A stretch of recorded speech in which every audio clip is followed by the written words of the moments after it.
We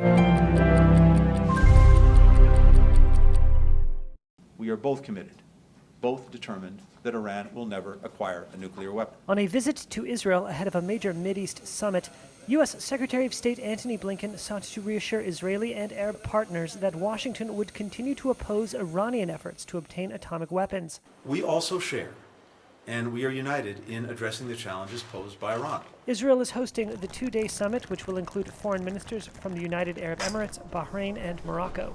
All three nations recently normalized ties with Israel as part of the Abraham Accords launched by the Trump administration.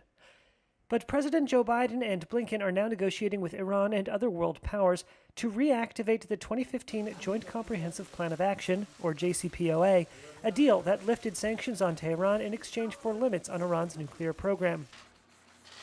Trump pulled out of the agreement, and Iran subsequently began enriching and stockpiling uranium in excess of the JCPOA limits. The United States believes that a return to full implementation of the Joint Comprehensive Plan of Action is the best way to put Iran's nuclear program back in the box that it was in, but has escaped from since the United States withdrew from that agreement.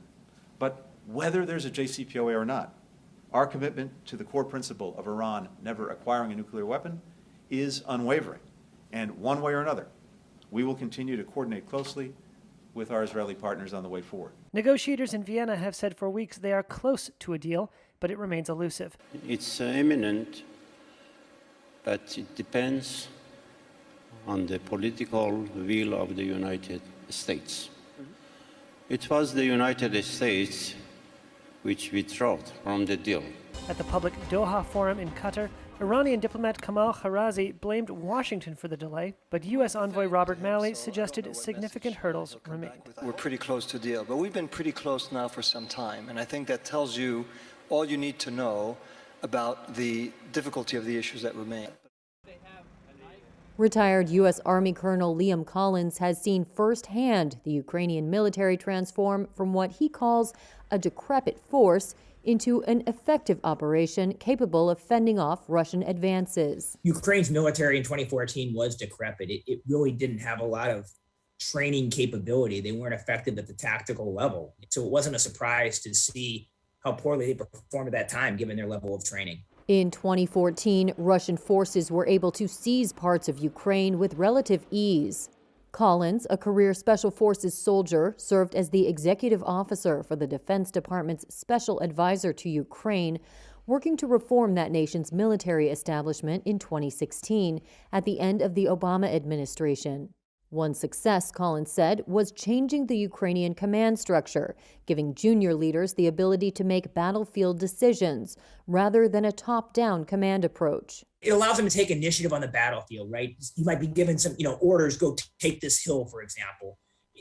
And if you can't just off that, right, you're just going to keep running up the hill into the hornet's nest. You have to empower leaders to make those kind of quick decisions, but it also requires a trained professional military to do that. Collins said the Russian military appears to have taken a less flexible approach at the tactical level. If you have a conscript army, which a lot of the Russians are, you're not going to be capable of executing that same kind of discipline initiative at the tactical level. Not to be overlooked, Collins said, Ukrainians' fierce hold on their independence. They don't want to be part of Russia. They like their civil liberties. They like a higher standard of living. And so that's why they're going to fight so hard.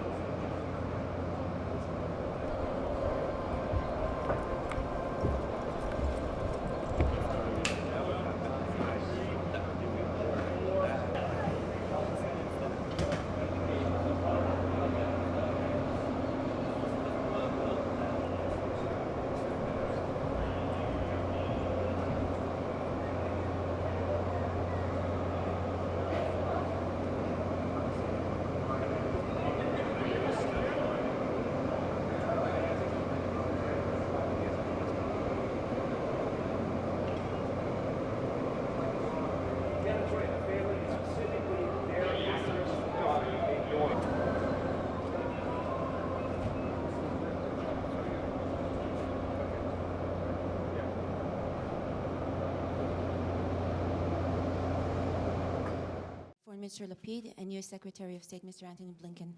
America's top diplomat on Sunday stated unequivocally that the U.S. in no way sought to remove Russian President Vladimir Putin from power. As you know, and as you've heard us say repeatedly, we do not have a strategy of regime change in Russia or anywhere else for that matter. Secretary of State Antony Blinken made the clarification after U.S. President Joe Biden said this about the Russian leader during a speech in Warsaw. For God's sake, this man cannot remain in power. Those 9 words, off the cuff and not part of the president's prepared remarks, sparked a wave of scrutiny as to whether Biden inadvertently signaled a new American policy. Blinken, during a visit to Israel, explained that Biden was referring to Putin's power over his neighboring nations, not his power within Russia. I think the President, the White House, made the point last night that, quite simply, President Putin cannot be empowered to wage war or engage in aggression against Ukraine or anyone else. A White House official also clarified that Biden's comments did not represent a shift in Washington's position in the war. In this case, as in any case, it's up to the people of the country in question. It's up to the Russian people. But what we do have is a strategy to strongly support Ukraine. We've been doing that and rallying partners and allies around the world to do that. But for Ukrainian President Volodymyr Zelensky, those allies need to do more. And on Sunday, he called for more weapons and support. It is tanks for our state. It is missile defense. It is anti-ship weapons. That is what our partners have. That is what is just gathering dust there. The United Nations Human Rights Office says 1,119 civilians had so far been killed since Russia began what it calls a special military operation in Ukraine.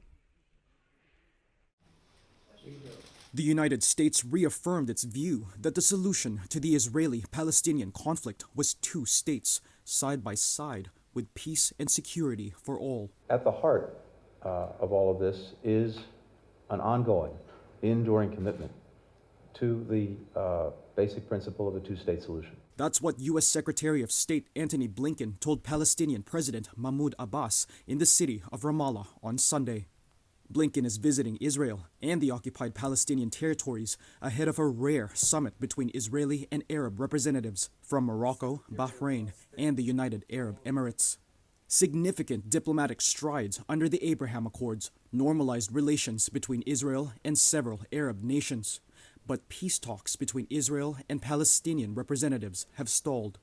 Abbas made clear that Palestinian demands have not changed. We stress that it is important for President Biden's administration to abide by the 2-state solution, stop settlement activity and the violence by settlers, preserve the historic status quo in Al-Aqsa, prevent unilateral action, and also reopen the U.S. consulate in Jerusalem. The run-up to the summit has been marred by recent violence. 2 Arab gunmen were shot and killed on Sunday after opening fire and killing 2 police officers in the Israeli city of Hadera. A car and knife attack in Beersheba last week left 4 dead.